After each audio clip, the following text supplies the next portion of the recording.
You have reached the Dr. Digital podcast coming to you straight from the Toonsmith headquarters. There's the bell. Welcome to this episode. Now, in this episode, it's going to be an analysis of notes and websites and what are the top 100 business podcasts doing. Some research for you, so you want to stick around for that. This is for business owners, CEOs, marketing managers who want to grow their business with social audio. I'm going to be providing you enough information so that you understand now so you can reap the benefits later. And if you finish the end of the episode, got a special $4.99 complimentary offer for you. So stick around to the very end.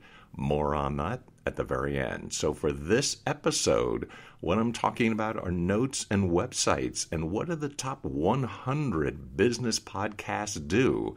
Let's see what it can do to help you. So if you're going to go through all the trouble of creating a podcast, you want to make sure that you're getting the most mileage out of everything that goes with it as well. And that generally means your show notes. Overall, this year, show notes are still pretty short. I saw a slight overall increase in length this year, with more shows having 1 to 3 paragraphs, often with bullets, and a significant number with only a single sentence of description. Together, these groups make up about 38% of the podcast. 37% of the shows used a single summary paragraph. About the same number of shows did a full blog post style, 15% this year compared to 18% last year. The remainder used an edited transcript, a PDF, or nothing at all for their notes. Show notes are often backburnered, and that can be an appropriate strategic choice.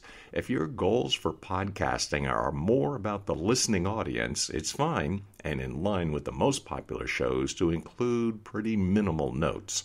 The goal of many show notes is to get people to listen to the episode, whether that's on your website or in podcatchers. There are benefits to more extensive notes, however. They can serve as blog posts. In fact, 68% of the podcasts I looked at had notes and episodes on unique website pages and can be optimized for SEO.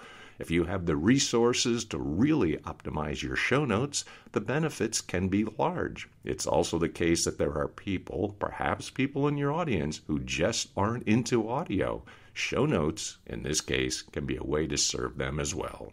Written content is also easier to repurpose than audio content. So if you're thinking about long-term repurposing projects, then creating transcripts, like 46% of the top 100 shows did this year, almost no change, is a good way to make sure that you have a library of easy-to-access content. Whether you make them available or not, having episodes transcribed is a smart choice. It's interesting to note that this year about 10% fewer shows put their notes and episodes onto unique pages.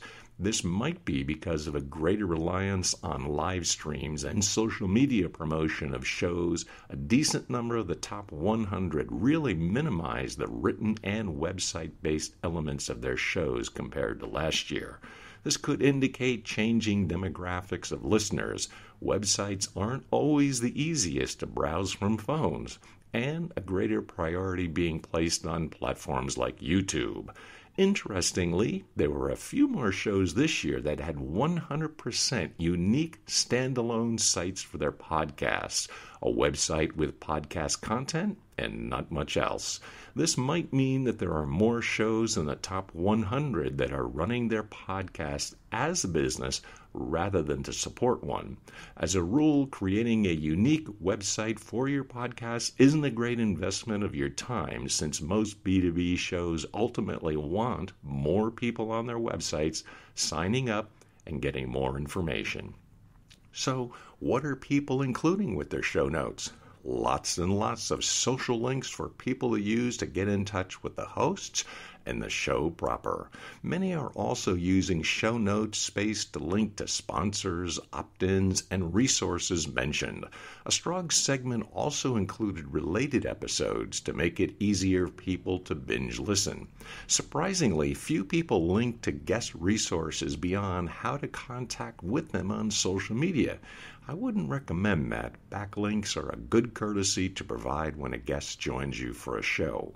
Another new item I looked at this year was the perennial question: should I include episode numbers in my podcast titles? Based on the data, probably not.